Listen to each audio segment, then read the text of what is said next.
Hi, welcome to Innovative Leaders Driving Thriving Organizations. I'm your host, Maureen Metcalf. I'm the founder and CEO of the Innovative Leadership Institute. I work with leaders in their organizations to identify the trends that will most likely disrupt their businesses and develop business strategies and business and leadership practices to leverage those trends to create a thriving future. I'm a regular contributor to Forbes. I'm the lead author on an award-winning book series focusing on innovating how you lead and transforming your organizations. I'm also an adjunct faculty in universities in the U.S. and Germany. I am delighted that on our show today is Jean Leslie. Jean is a senior fellow and director of strategic initiatives at the Center for Creative Leadership, CCL. Jean's published more than 90 pieces on leadership, assessment, and feedback in the form of peer-reviewed articles, popular press articles, book chapters, and books. So Jean is amazingly accomplished in this field of leadership with several focuses. And for the Voice America show, my goal is for our listeners to hear something of value each session that you can use to either upgrade your mindset or change your behavior as a leader. We are all facing such dramatic change at such a rate that for us to stay current as leaders, we need to make these shifts on a regular basis. So what our goal for today is for you as our listeners to understand polarity thinking and the three critical factors for virtual team success. Second, to learn how to develop a new mindset and skill set to manage polarities and exercise overall virtual team effectiveness. So, Jean, thank you so much for joining us. What would you like to tell us about your background before we jump into questions? Well, thank you for the introduction. Just to share that I have been with the Center for 30 years, so I've had lots of opportunity to look at leadership, and my most recent work with virtual teams has been very exciting and informative, and I'm really glad to be here to talk about kind of this unique skill and perspective called polarity thinking. Cool. So why don't you help us understand what is polarity thinking? Well, polarity thinking is really about the ability to recognize and the capacity to hold two opposing ideas. They could be ideas, values, competencies, strategic outcomes, but to hold those in your mind and to get the best from both. So really to kind of understand polarity thinking, it's important to understand the meaning of polarities. And for many of the listeners, they may have heard them called paradox or tensions. I've even heard wicked problems. But whatever you call them, they're desirable pairs that appear to be at odds with one another. But in reality, they're complementary and they're interdependent, meaning that they need each other and neither is sufficient alone. So really it's the conflict or the tension that exists between the pairs that creates the opportunity. So can you, in your article, give some very specific examples? Can you share with our listeners some specific examples about what this might mean to help bring it into focus for them? Absolutely. So let's start with one that's really simple and easy to understand, and that is really the polarity of activity and rest. So if you're an athlete, you know that rest is essential to your ability to build muscle, to gain strength, and yet if you rest for too long, you have to rebuild to get back the strength and prowess that you had before the break. So that's one example. There's specific other ones that are easy kind of to recognize. Probably almost everyone who works has some issues or concern around home and work. Their goals that are short-term and long-term. The classic definition of leadership, which is task and relationship. This is essential to be able to do both. Mission and margin. If you're in a nonprofit organization like the Center for Creative Leadership, paying attention to both mission and margin are essential. So really with polarities, the trick isn't in solving it. The trick is in leveraging it effectively. So to restate that, it's recognizing when you're dealing with the polarity versus a problem to be solved, and recognizing that how we respond then is not a solution, but an understanding and a balancing. Is that correct? Well, understanding is the first step, being able to recognize when you have a polarity. And then there's the question of what do you do about it? A lot of people think about balancing work and home. And I think it's less of a balancing act and more of a paying attention to kind of where the threshold is. So sometimes you end up having to put more time in work and your home life suffers, and sometimes that shifts. So I think it's really paying attention to kind of what are the thresholds. And in general, in our research at the center, we found that teams that are able to leverage both poles or the ends of the polarity are more effective. So you call that managing the tensions, right? Yes. So I recognize the benefit of both rest and working out, and I have to navigate between both poles as work and family appropriately. Correct. Being the operative, that's where the balancing or the managing or the leveraging happens. Correct. So it's kind of interesting. Once you understand the concept of polarity, it's really hard not to see them or to unsee them. You'll see them everywhere in your life. And having the tools or the skills to work with them really increases your overall effectiveness. This is something I've studied for a while, and I'm so delighted that you're speaking about it today, because I do think it's one of the key elements to later stage or more effective leadership is the ability to see the difference between an either or, a both and, a problem versus a tension, and really knowing how to respond speaks to our sophistication as a leader. So this is such an important conversation.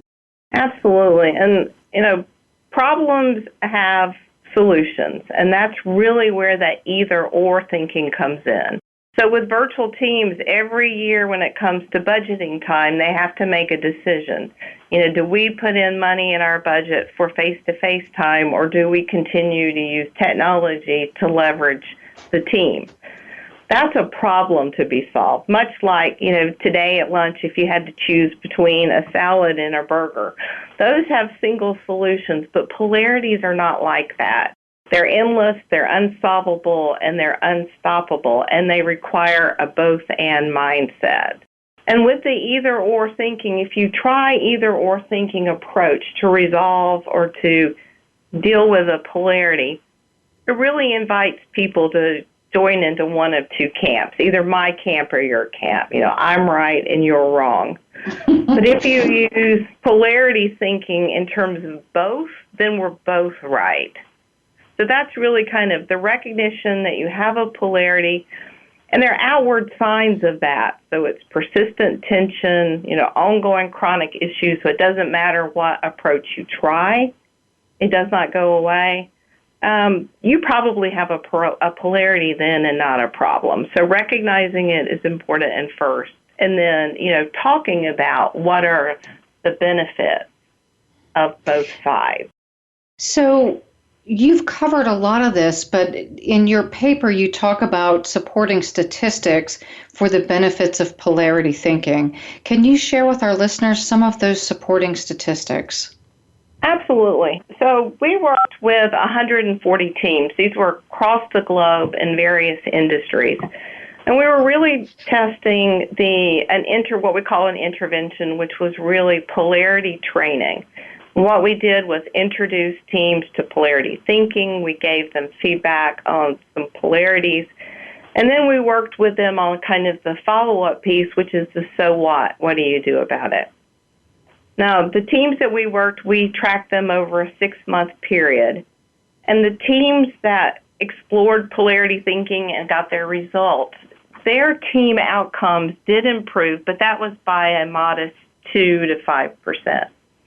Okay. The teams that deliberately focused on polarities, so they were the ones who did, logged and really wrote down and monitored how well they were leveraging the polarity, their outcomes improved over 50%. And these teams, looking at them, the ones that really improve, their performance improved, their overall commitment to the team improved, their satisfaction, their desire to want to stay together as a team improved, and they also had more informal learning. So in our research, it really did make a difference. And it sounds like you're referring to the distinction between I learn about polarities and then I go off and do what I always did versus I implement specific practices in my work. Exactly.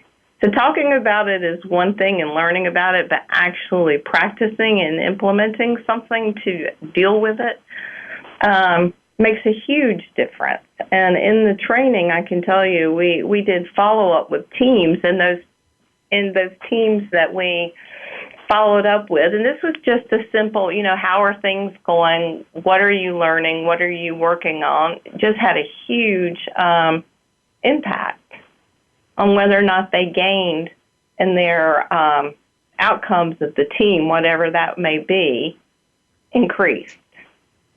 So is that something like a certain period of months coaching just to ensure that they had the support they needed for the uptake? Well, actually, this was far less than coaching. We had one, the session where we gave them feedback and then really left it up to the team. We gave them a log to fill out and really encouraged them to document what behaviors they were doing. So with the polarities, you think about something as a pole where you would have change on one end and stability on the other. This is a common polarity, change and stability. And we asked teams to think about what are the upsides of both. So if you got the best out of the change, what would that look like? And if you got the best out of the stability, what would that look like? So we really worked with teams to identify, what they wanted and then how they behaviorally could continue to make that happen if they were already doing it or what they needed to do to improve. Then we also looked at the downside. So if they over-focused on change, so if they're constantly changing and not paying attention to stability, what are the downsides of that? And we did the same thing with stability. So if you're always doing things the same way you always have and you don't change your focus or your behavior, what are some consequences of that? And with teams, we worked with them to make sure that they identified, what would be some indicators that they were falling into the downsides or behaving in ways that would lead them down a road or a path they didn't want to go. Sorry, go ahead. It was a all-team discussion that took place and an all-team buy-in to move forward. And that's one of, I'm assuming, many exercises you do over the course of the training. Yes.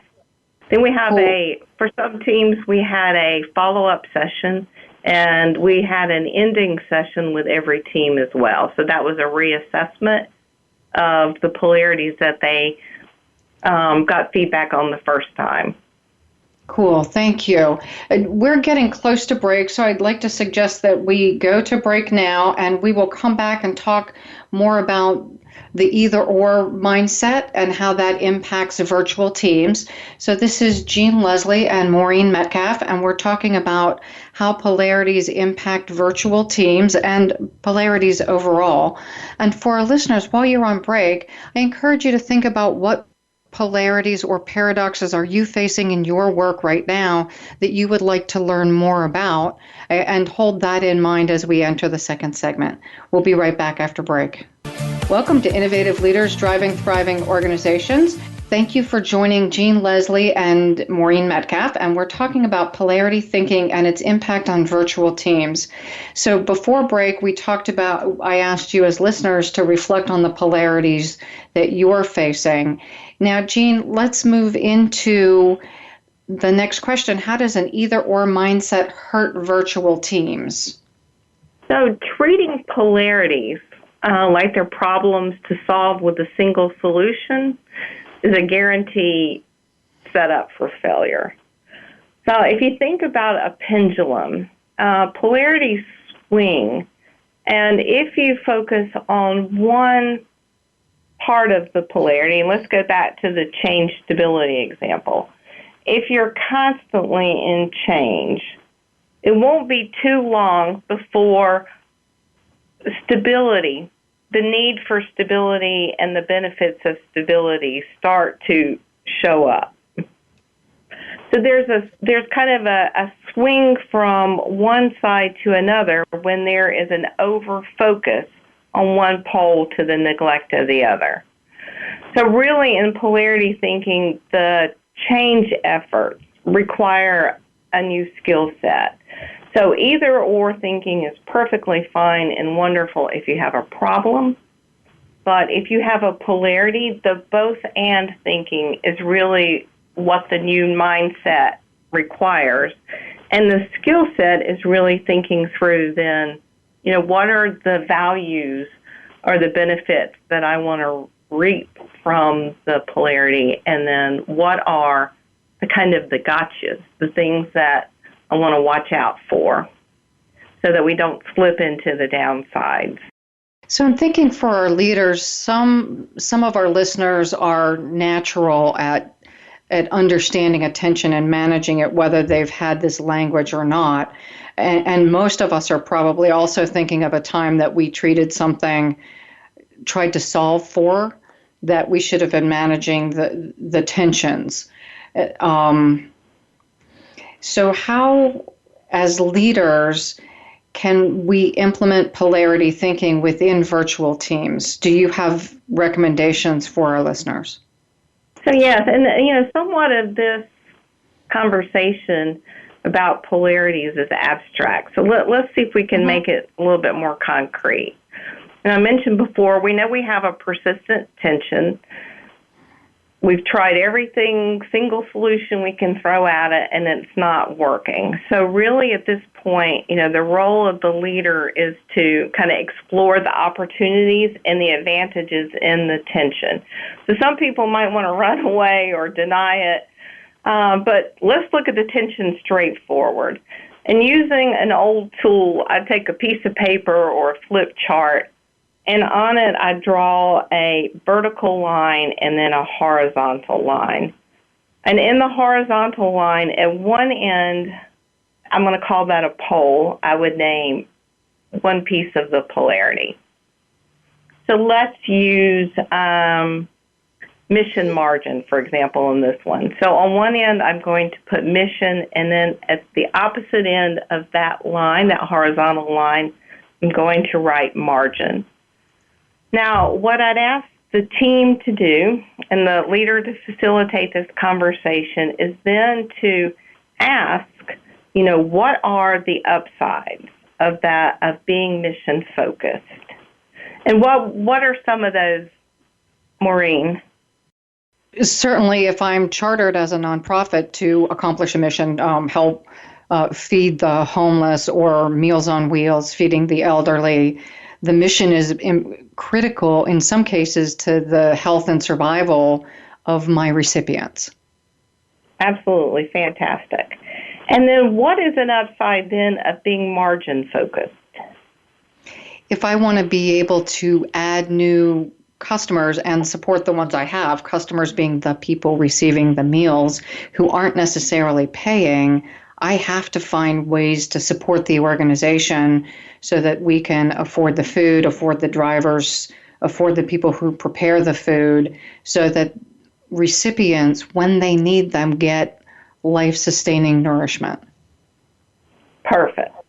So now we know we've got this polarity, mission and margin. So we want to feed, clothe, and take care of people, and we also need money to do that. So there are downsides. So you've identified the upsides, but there's downsides associated with these two. So if we spend most of our time being mission-focused to the neglect of margin, what can happen? We go out of business, and ultimately our customers don't get, and especially in a nonprofit where people's health and well-being is counting on us, it's really challenging to the community of people who receive our services. Exactly, and that's the worst case scenario. Okay, we're out of business now. Now, on the other side, if we are so focused on margins, so we've got that money now, but we neglect the mission, what can happen? Our recipients aren't getting appropriate services. And again, for a lot of our nonprofits, people count on these services for rides to cancer treatments, for daily food, to pay their utility bills. Some of our nonprofits really are life supporting, not just nice to do. Excellent. You have summarized that so very well. So here's a very good example of where both paying attention to mission and margin are key. You see how we walk through the conversation of what are the upsides, what are the downsides. Now the next step is to think, well, how can we do both? How can we be both mission and margin focused? And then, in our context, what's suitable for us to do? And what would it look like if we accomplished both mission and margin? If we're doing both of those well, what would that look like? And then we have to pay attention to, all right, back to this pendulum swing. If we are not paying attention to margin, how will we know? What will that look like? So we'll know we won't be able to feed the homeless, or we won't be able to drive people for cancer treatment. Then on the other side, what does it look like if we're so mission-focused to the neglect of margin? Then we run out of money or we run out of business. In this, kind of discussion, how to work with teams, this is a very kind of simple way to get started to think about whether or not this is a polarity and what we can do to start to address it. So by plotting on the poles, and what we end up with is our favorite thing as consultants, a 2x2 matrix. So the positive of one pole on one side, the positive of the other pole on the top, the negative of one pole, the negative. And we can see where we travel, right? If we focus too much. I'm a consultant. I love these little 2x2s. And part of the reason I love this one is I can see what happens over time when I've made these shifts, and solving as a problem moves me into initially the positive and then the negative of that pole, right? Right. By not balancing. Right. Thank you. So that's a beautiful way to illustrate it. It's the 2x2, there's a beautiful simplicity in a concept that at first is somewhat difficult to grasp. But then, once you start to work with it, as I mentioned before, you can use it in all parts of your life. I've read books that focus on family therapy and polarities in there. It goes back 5,000 years to religion, or studies of it too. So it's a very useful tool to have. And as you mentioned in the introduction, our work is even more complex. Having this perspective and tool set is key. Well, so let's bring this back then to virtual teams. Let's pick a polarity, and we talked about change and stability.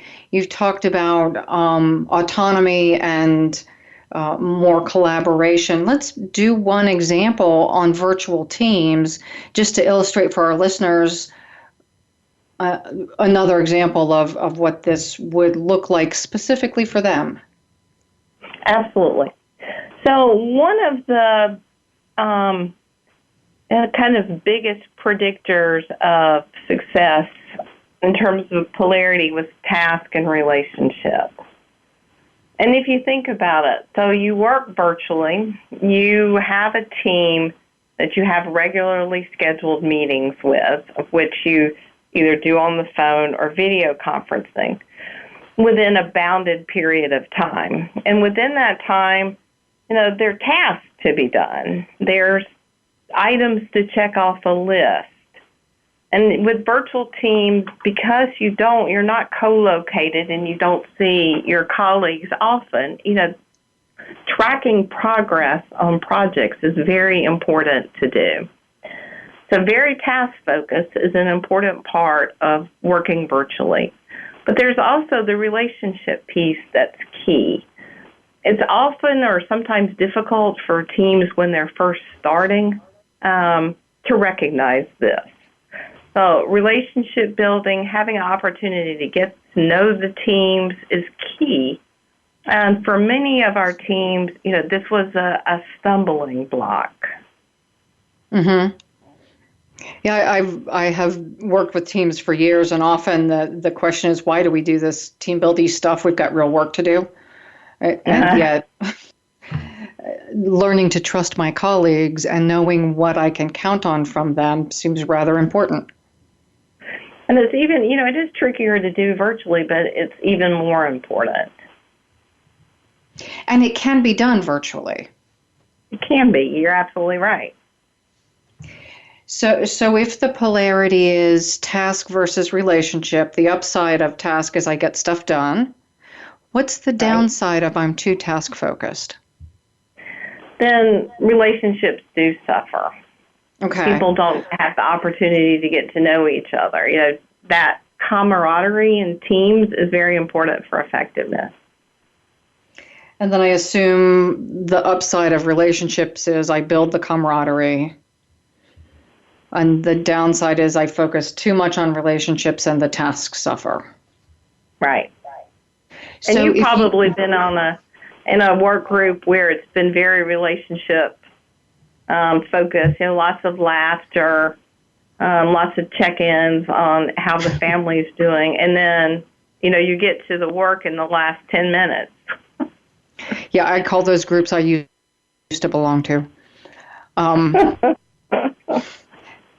So if you were coaching me, because I'm probably more on the task side at times and probably others more on the relationship side, how would you coach me as a team lead to balance task and relationship? What would I need to do? So some of this, working virtually, sending an agenda out beforehand is very important. It's important for people to get into the right minds and framework. And that's a simple thing that can be done, but it's important when you're not working virtually, but when you're in a virtual team, it's even more important. Thinking about when you're going to use and how you're going to use technology is another key piece.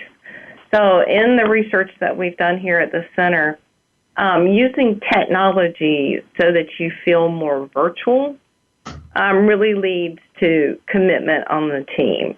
And by that I mean using video conferencing. Video conferencing, I know a lot of people are not comfortable with it, and I have to admit that I too am learning how to do that. But enables the team members to see your face, to see your body language, to get to know a little bit about who you are by those nonverbal cues. So using technology in the appropriate means and ways is very important. Then surprisingly to a lot of people who work with virtual teams, there is one-on-one connections that people often make through technology that's not group-centered, like IMing or texting one another. So teams that are really effective use text or IMing to check in with each other on a regular basis. So as the team lead, you may not even know that's happening. And it happens on some of my teams where you'll get in the middle of a meeting, here comes a message in from someone saying, did I hear that correctly? Or can that be right? Those kinds of things really build relationships. It keeps people connected informally in a way that's really important for the team. And I could probably go on for hours. Other ways to do this. So I'll just kind of end here with, paying attention to both is important, and I too tend to be extremely task focused. So it's really something I personally have to pay attention to. Thank you. That's a beautiful example for how we use technology to deal with the polarities of engagement and task. We're going to go to break right now, and we'll be back with Jean and Maureen talking about polarities momentarily. And for our listeners, I invite you, after listening to that example of task and engagement or relationship, where do you fall? Are you more heavily focused on task? And how does that emphasis and potentially overemphasis impact you? If you fall more on the side of relationship, how is that a plus? And if overdeveloped, how is that a downside? And how might you mitigate that? We'll be right back. Welcome back to Innovative Leaders Driving Thriving Organizations. You're with Jean Leslie and Maureen Metcalf, and we're talking about polarities and how they impact virtual teams' effectiveness. So before the break, we talked about, as a leader or a participant, are you more task-focused or are you more relationship-focused? Now Jean's going to talk about how we use your results and think about factors that impact virtual team effectiveness. Okay, great. So I mentioned that we worked with 140 teams. These were teams globally located across all different kinds of industries. And in this research, we looked at factors of team diversity. So this would be within the team, gender, the age of team members, education, tenure, org level, and country. We also looked at team virtuality, of which we measured via how they use tools, and those tools to help coordinate their work and processes. We looked at physical distance via time zones, so how many time zones do the teams work across? And we also looked at team commitment, task interdependence, so how does the work flow, and hours per week on the team. So of all of those, there were three key factors that influenced teams' ability to leverage polarities. One of those was the technology piece, so that virtual piece, using tools to feel less distance from one another, really increased the commitment to the team. We also looked at the time zones. In our study, it turns out that we had, on average, teams that worked across 3 different time zones. We had some teams that worked across 9 of them. But the greater that physical distance and the number of time zones, the lower the commitment was to the team. So those team members that work across multiple time zones have a hard time being committed and really engaged with the team. And unlike a polarity, this really does call for decision-making and norm setting on the part of the team. So if you have a team that has team members, and you may experience this yourself, you have some team members that are up very early for meetings and some team members that are up really late. It's really important to switch around those time meetings so that it's not the same people getting up early and the same people staying up late. So time zones can be a real kind of killer to virtual team effectiveness. The other thing that impacts polarities in teams is the team structure. So the number of people on the team has an impact. It's really ideal, according to the literature, to have teams that range somewhere between 5 to 9 people. That's the range. So less people or more people can become burdensome. We also found that the number of teams that people were on, the number of virtual teams, was also a problem.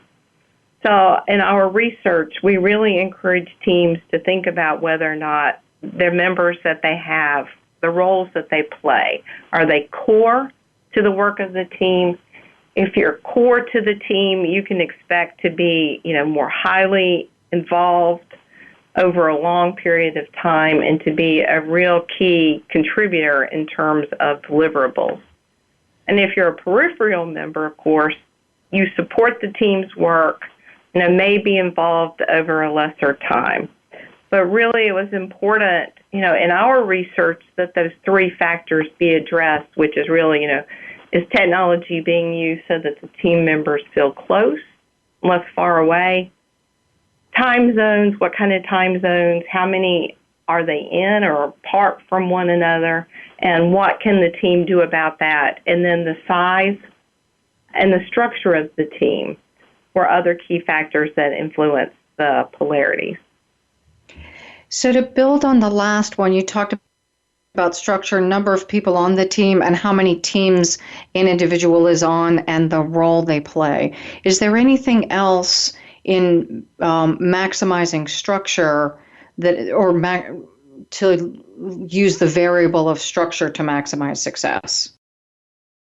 Well, so those were two things: the size of the team, the number of teams that members are on. We found nothing about team diversity, and this is really common in the literature. So the individual composition of the team in terms of age, education, country, gender did not impact the team. But we did find that difference in perspective does. So if you have a team that is made up of individuals who have different viewpoints, and the team is really good about and open to pulling out or encouraging people to share those perspectives, it really is beneficial for the team. It improves our overall effectiveness. So that's a really important insight again. How would I know as I'm building the team if I can't look at color of skin or gender or some of the easy indicators that I can just look at their picture? How do I know if they're going to have a different perspective? Yeah, that's an interesting question. So, and I guess the thing you really want to avoid here is groupthink. So one way to do that is to ask people about the work at hand. What approach would you take? What perspective do you bring? I mean, one of the, I suppose, easy ways to do that is to make sure that your teams are cross-department or cross-groups, that it's combined from various parts of the organization. The other thing, I'm sorry. I was just going to say cross-functional makes perfect sense because it is likely that at a minimum I'm going to have the mindset of the part of the organization in which I'm employed. Right. And one of the polarities that we assessed teams and gave feedback on was we call it advocacy and inquiry. So, as you know, some teams you have members that tend to be quiet, and that can be personality related, with introversion. It could be a cultural difference. They tend not to readily or freely express their ideas and viewpoints. So we encourage teams to kind of advocate for their viewpoints and perspectives, but to inquire for those people who tend to be more quiet. So, in terms of behaviors, that's one way to bring out or start to pull out different perspectives. So let's shift now, because I realize we're coming closer to the end of our interview, and I want to make sure we hit this last question. How can leaders help their virtual teams feel more connected? Especially when we've got people with different points of view, right? It's harder to connect with people who are different than me than folks who are just like me. Well, to start out with some very simple things is really around your team norms. A shared understanding of the work, a shared understanding of, what's being accomplished and where things stand. We talked about team building, protecting team members from burnout. We had a lot of teams in our study who were on 24/7. That time zone difference, it didn't matter. They felt like they needed to be responsive and responsible all the time at any time. So really clarifying when you need to be connected and when responses are due is important for teams to stay connected and engaged. A lot of organizations don't provide training on, for team leaders or for team members, and this would be training in general. A lot of them believe it's just another team, and they need a little bit more, but don't really, think about what's going to be different in terms of technology, what's going to be different in terms of building relationships. And a lot of the teams we worked with, organizations, did not budget for face-to-face time. And yet we know from research that virtual team members need to be together. They need to be together when the team is just in that early stage of norming and forming, and they need to be face-to-face when there's decision-making that needs to be done that has a lot of conflict underlying it. So we know they need face-to-face time. Yes. Is there, I heard different being together when there are tough decisions to make. Is there a recommended frequency, or it really depends on the work the team's up to? I think it depends on the work that the team, I think it does. It depends on the kind of work that they have and how interdependent that work is. Okay. So there's teams where the members do work and they do their part and they pass it on to the next one, and the next one does their part and they pass it on to the other. So the more interdependent that work is, I think the more time they need together. I came out of a large consulting firm, or a couple of them, and we did budget, and I mean, fortunately we could at that point in time, this was a long time ago, for ongoing meetings. But I think a lot of organizations now are less inclined and maybe less able, and the international travel, because so many more of us are on global teams, it's not like we all fly 2 time zones away. Right. And I understand that that's part of the reason why the use of virtual teams have grown, is that you can pull your best talent together regardless of where they're located. But there's not a lot of thinking about, oh gosh, what's that value that you get face-to-face that's really hard to construct when you're virtual. Now, you've talked about technology, and I think just because this is what we predominantly use, is something like a Zoom where you can see and you can use conference rooms and things like that. I assume that also helps? It does. So being able to see facial expressions and body language really helps, just like it does when you are meeting face-to-face. It gives you a sense about if people are paying attention or not paying attention, if they've started to tune you out, if they've got that furrowed brow look, there's confusion or questions. It really is helpful to stay connected and to understand your team members in that way. So how about oh, sorry, go ahead. Oh, sorry. I was just going to say a survey of 440 professionals across 8 different industries found that 60% of the organizations don't provide any training. Oh, interesting. So, we have a huge opportunity here, and there's not only the training on the tools, and which ones to use, but when to use them. It would be horrible to send feedback over email. So really knowing what to use, when to use it, and how to use it is just kind of maybe a taken for granted step that all teams need, but it is really important.